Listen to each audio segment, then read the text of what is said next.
ನಮಸ್ಕಾರ ಸ್ನೇಹಿತರೆ, ಎಲ್ಲರಿಗೂ ಗಣರಾಜ್ಯೋತ್ಸವ ಶುಭಾಶಯಗಳು. ಗಣರಾಜ್ಯೋತ್ಸವ ಸ್ಪೆಷಲ್ ಆಗಿ ನಾವು ಇವತ್ತು ಕೇಸರಿ ಮತ್ತು ಬಿಳಿ ಹಸಿರು 3 ಕಲರಲ್ಲಿ ಇಡ್ಲಿ ಮಾಡ್ತಾ ಇದ್ದೀವಿ. ತುಂಬ ಅಂದರೆ ತುಂಬ ಹೆಲ್ದಿಯಾಗಿರುತ್ತೆ ಮತ್ತು ಆರ್ಗಾನಿಕ್ ಆಗಿ ಮಾಡಿದ್ದೀವಿ. ಯಾವ ಥರ ಮಾಡೋದಂತ ನೋಡೋಣ ಬನ್ನಿ. ಪ್ರತಿಯೊಂದನ್ನು ಹೇಳ್ಕೊಂಡು ತೊಗೋಣ. ಫಸ್ಟಿಗೆ 1 kg ಇಡ್ಲಿ ರವೆ ತೊಗೊಂಡಿದ್ದೀವಿ ನಾವು ಇಲ್ಲಿ. ನಿಮ್ಮ ಮನೇಲಿ ಬಿಸಿ ಇರೋದು ತೊಗೊಳ್ಳಿ, ಇಲ್ಲ ಅಂಗಡಿ ತೊಗೊಂಬಂದಿರೋದು ತೊಗೊಳ್ಳಿ, ಯಾವುದಾದ್ರು 1 kg ತೊಗೊಳ್ಳಿ. ಮತ್ತು ಇಲ್ಲಿ ಬಂದು 1/4 kg ಬಂದು ಉದ್ದಿನ ಬೇಳೆ, ಅದು 4 ಅವರ್ ನೆನೆಸಿಟ್ಟಿರೋ ತೊಗೊಂಡಿದ್ದೀನಿ. 4 ಅವರ್ ನೆನೆಸ್ಬೇಕು ಉದ್ದಿನಬೇಳೆ. ನೆನೆಸಾದ್ಮೇಲೆ ರುಬ್ಕೋಬೇಕು. ಈ ಥರ ಫುಲ್ ಸಣ್ಣ ರುಬ್ಕೊಂಡಾದ್ಮೇಲೆ ಆ ರವೆಯಲ್ಲಿ ಮಿಕ್ಸ್ ಮಾಡ್ಕೋಬೇಕಿದು. ರವೆಯಲ್ಲಿ ಮಿಕ್ಸ್ ಆದಮೇಲೆ ಚೆನ್ನಾಗಿ ಕಲಿಸ್ಕೋಬೇಕಿದು. ರವೆ ಹಾಕೊಂಡ್ಬಿಟ್ಟು ಮತ್ತು 8 ಅವರ್ ನೆನಿಬೇಕಿದು. 2 ಮಿಕ್ಸ್ ಆಗಿಬಿಟ್ಟು ಈ ಥರ ನೆನೆ ಇಡ್ತಾಯಿದ್ದೀವಿ ನಾವು. ನೀರು ಜಾಸ್ತಿ ಹಾಕೋಬೇಡಿ, ಕಡಿಮೆ ಹಾಕೊಳ್ಳಿ. ಬೆಳಗ್ಗೆ ಬೇಕಾದ್ರೆ ಜಾಸ್ತಿ ಹಾಕೋಬೋದು. 8 ಅವರ್ ಬಿಟ್ಟು ನಿಮಗೆ ಯಾವ ಥರ ಬೇಕು ಆ ಥರ ಇಟ್ಟು ಇದು ಮಾಡ್ಕೋಬೋದು. ಸ್ವಲ್ಪ ಗಟ್ಟಿ ಇರಬೇಕು ಇಡ್ಲಿ ಹಿಟ್ಟು ಸ್ವಲ್ಪ ಗಟ್ಟಿ ಇರಬೇಕು. ಅದು ಬೆಳಗ್ಗೆ ನೋಡಿ ಸ್ವಲ್ಪ ಉಬ್ಬಿದೆ, ಚೆನ್ನಾಗಿ ನೆಂದಿದೆ. ಅದಕ್ಕೆ ಸ್ವಲ್ಪ ಸೋಡಾ ಹಾಕೋತಿದ್ದೆ, ಅರ್ಧ ಟೀ ಸ್ಪೂನಷ್ಟು. ಮತ್ತು 1.5 ಟೀ ಸ್ಪೂನಷ್ಟು ಪುಡಿ ಉಪ್ಪು ಹಾಕೋತಾಯಿದ್ದೆ. ಇದಕ್ಕೆ 1 kg ರವೆ, 1/4 kg ಉದ್ದಿನಬೇಳೆ ಹಾಕ್ತಾಯಿದ್ದು. ನೋಡಿ, ಉಪ್ಪು 1.5 ಟೀ ಸ್ಪೂನಷ್ಟು ಹಾಕೋತಿದ್ದೀವಿ. ನೋಡಿ, ಗ್ರೀನ್ ಕಲರ್ಗೆ ಪಾಲಕ್ ರುಬ್ಕೋತಾ ಇದ್ದೀವಿ. ಕೇಸರಿ ಕಲರ್ ಬಂದು ಕ್ಯಾರೆಟ್ ರುಬ್ಕೋತಾ ಇದ್ದೀವಿ ನಾವು. ರುಬ್ಬೇಕಿದು, ರುಬ್ಬಿ ರಸ ಮಾಡ್ಕೋಬೇಕು. ನೋಡಿ, ವೈಟ್ ಇದೆಯಲ್ಲ, ವೈಟಾಗಿ ಇರುತ್ತೆ. ಸೊ ಪಾಲಕ್ ರುಬ್ಕೊಂಡು ತೊಗೊಂಡೆ. ಇದಕ್ಕೆ ನಾವು ಇಡ್ಲಿ ಹಿಟ್ಟು ರೆಡಿ ಮಾಡಿದ್ವಲ್ಲ, ಅದೇ ಮಿಕ್ಸ್ ಮಾಡ್ಕೋಬೇಕು.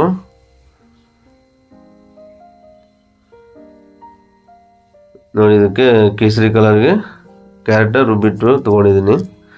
ಯಾವುದೇ ಒಂದು ಕಲರ್ ಯೂಸ್ ಮಾಡಲ್ದಂಗೆ ಚಿಕ್ಕ ಮಕ್ಕಳು ಎಲ್ಲ ತುಂಬ ಇಷ್ಟಪಡ್ತಾರೆ ಈ ಥರ ಮಾಡಿದಾಗ. ವೈಟು, ಹಸಿರು, ಕೇಸರಿ ಕಲರ್ ಕಲಿಸ್ತಾ ಇದ್ದೀವಿ ಇವಾಗ.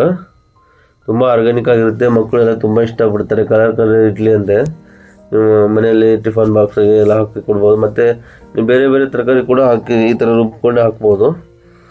ತರಕಾರಿ ಹುಡುಗರು ಡೈರೆಕ್ಟಾಗಿ ತಿಂತಲ್ಲ ಅಂದರೆ ಈ ಥರ ಇಡ್ಲಿಗಳಲ್ಲಿ, ದೋಸೆಯಲ್ಲಿ ಈ ಥರ ಹಾಕ್ಕೋಬೇಕು. ನೋಡಿ, ಹಸಿರು ಕಲರು ಪಾಲಕ್ ರುಬ್ಬಿಟ್ಟು ಹಾಕಿದ್ದೀವಿ. ಕೇಸರಿ ಕಲರ್ ಇವಾಗ ನೋಡಿ, ಇದು ಇಡ್ಲಿ ಪಾತ್ರೆಗೆ ಸ್ವಲ್ಪ ಎಣ್ಣೆ ಹಾಕ್ಕೊಂಡ್ಬಿಟ್ಟು ಇದ್ದೀವಿ. ಫಸ್ಟಿಗೆ ಕೇಸರಿ ಕಲರ್ ಹಾಕೋತಾ ಇದ್ದೀವಿ. ಈ ಥರ ಗಟ್ಟಿ ಇರಬೇಕು. ಅದು ಹಾಕಿದ್ದಕ್ಕೆ ಈ ಥರ ನಿಂತ್ಕೋಬೇಕು. ತುಂಬ ಅಳಕಾಗಿರ್ಬಾರ್ದು ಇಡ್ಲಿ ಹಿಟ್ಟು.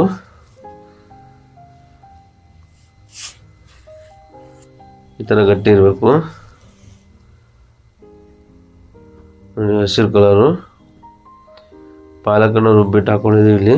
ಯಾವುದೇ ಕಲರ್ ನಾವು ಆರ್ಟಿಫಿಷಿಯಲ್ ಆಗಿ ಯೂಸ್ ಮಾಡ್ತಾಯಿಲ್ಲ. ಯಾವುದೇ ಕಲರ್ ಕೂಡ ನಾವು ಯೂಸ್ ಮಾಡಬಾರ್ದು. ವೈಟ್ ಕಲರ್ ನಾರ್ಮಲ್ ಆಗಿರುತ್ತಲ್ಲ, ಅದೇ ಕಲರು. ನಾವು ಇವತ್ತು ಗಣರಾಜ್ಯೋತ್ಸವ ಇದೆಲ್ಲ ಸ್ಪೆಷಲಾಗಿ ಮಾಡ್ತಾಯಿದ್ದೀವಿ. ಇದು ನೋಡಿ, ನೀರು ಕುದೀತಾ ಇದೆ ಇಡ್ಲಿ ಪಾತ್ರೆಯಲ್ಲಿ. ಒಂದೊಂದಾಗಿರ್ತದೆ. ಫಸ್ಟಿಗೆ ಕೇಸರಿ ಕಲರ್ ಇರ್ತದೆ ಕೆಳಗಡೆ. ಇಡ್ಲಿ ಪಾತ್ರೆ ನೀರು ಕುದೀತಾ ಇರಬೇಕು. ಸ್ವಲ್ಪ ಬೇಕಾದ್ರೆ 1 ಎಲೆಯಷ್ಟು ಹುಣಸೆಹಣ್ಣು ಹಾಕ್ಕೊಳ್ಳಿ, ಇಲ್ಲಾಂದರೆ ನಡೆಯುತ್ತೆ. ಹಸಿರು ಕಲರ್ ಇಡ್ತಾಯಿದ್ದೀವಿ ನೋಡಿ.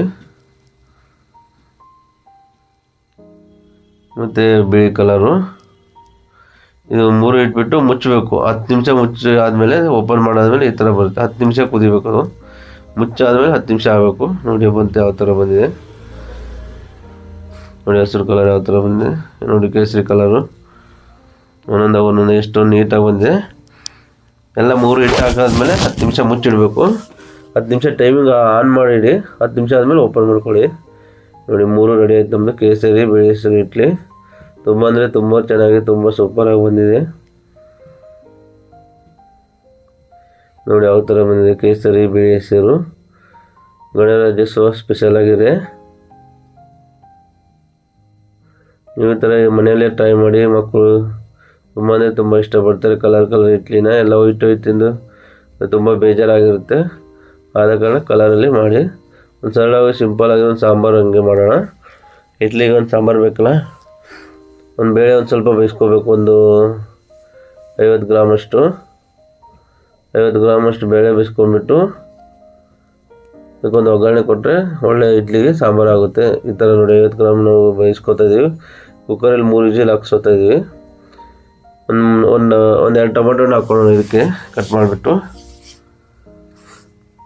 ನೋಡಿ ಇಲ್ಲಿ ಒಗ್ಗರಣೆ ಬಂದು ಈರುಳ್ಳಿ ತೊಗೊಂಡಿದ್ವಿ, ಮತ್ತು ಉಪ್ಪು ಖಾರ 1 ಟೀ ಸ್ಪೂನ್ ಅಷ್ಟು ತೊಗೊಂಡಿದ್ದೀವಿ, ಸ್ವಲ್ಪ ಕೊತ್ತಂಬರಿ, ಕರಿಬೇವು, ಮತ್ತು ಬೆಳ್ಳುಳ್ಳಿ ಶುಂಠಿ ಪೇಸ್ಟು, ಜೀರಿಗೆ, ಸಾಸಿವೆ, ಮೆಣಸಿನ್ಕಾಯಿ ಒಣಗಿರೋದು, ಮತ್ತು ಸ್ವಲ್ಪ ಬೆಲ್ಲ ತೊಗೋಬೇಕು. ಬೆಲ್ಲ ರುಚಿಗೆ ತುಂಬ ಅಂದರೆ ತುಂಬ ಚೆನ್ನಾಗಿರುತ್ತೆ. ಬೈದಿದೆ ನೋಡಿ ಬೇಳೆ, ಇದಕ್ಕೊಂದು ಒಗ್ಗರಣೆ ಕೊಟ್ಟರೆ ಸಾಕು, ಸಾಂಬಾರು ರೆಡಿ ಆಗುತ್ತೆ ನಮ್ಮದು. ನೋಡಿ ಯಾವ ಥರ ಬಂದು ಸಾಂಬಾರು ಒಗ್ಗರಣೆ ಹಾಕ್ಕೊಂಡ್ಬಿಟ್ಟು ರೆಡಿಯಾಗಿ. ತುಂಬ ಅಂದರೆ ಹುಂಚಿನ ಹುಳಿ ಸ್ವಲ್ಪ ಹಾಕ್ಕೊಂಡಿದ್ದೀವಿ. ಇವಾಗ ಸ್ವಲ್ಪ ಹುಳಿ ಹಾಕ್ಕೋಬೇಕು ಹುಂಚೆ ಹಣ್ಣಿಂದು. ನೀವು ರುಚಿಗೆ ಸ್ವಲ್ಪ ಬೆಲ್ಲ ಬೇಕಾದ್ರೆ ಜಾಸ್ತಿ ಹಾಕ್ಕೊಳ್ಳಿ. ನೋಡಿ ಯಾವ ಥರ ಒಂದು ಸಾಂಬಾರು ಕೂಡ ತುಂಬ ಅಂದರೆ ತುಂಬ ಚೆನ್ನಾಗಿ ನೀಟಾಗಿ ಬಂದಿದೆ. ನೀವು ಗಣರಾಜ್ಯೋತ್ಸವ ಸ್ಪೆಷಲಾಗಿ ಮಾಡಿ, ಮಕ್ಕಳೆಲ್ಲ ತುಂಬ ಇಷ್ಟಪಡ್ತಾರೆ, ಡಿಫ್ರೆಂಟಾಗಿರುತ್ತೆ. ಉಪ್ಪು ಖಾರ ನೋಡ್ಕೊಂಡು ಬಿಡೋಣ ಇವಾಗ ಯಾವ ಥರ ಬಂದಂತ. ನೋಡಿ ಎಲ್ಲ ಸಾಂಬಾರು ರೆಡಿ ಆಯಿತು. ಒಂದು ಇಡ್ಲಿ ಕೂಡ ರೆಡಿ ಆಯಿತು. ನೋಡಿ ಯಾವ ಥರ ಬಂತು ಕೇಸರಿ ಬಿಳಿ ಹೆಸರು ಇಡ್ಲಿ.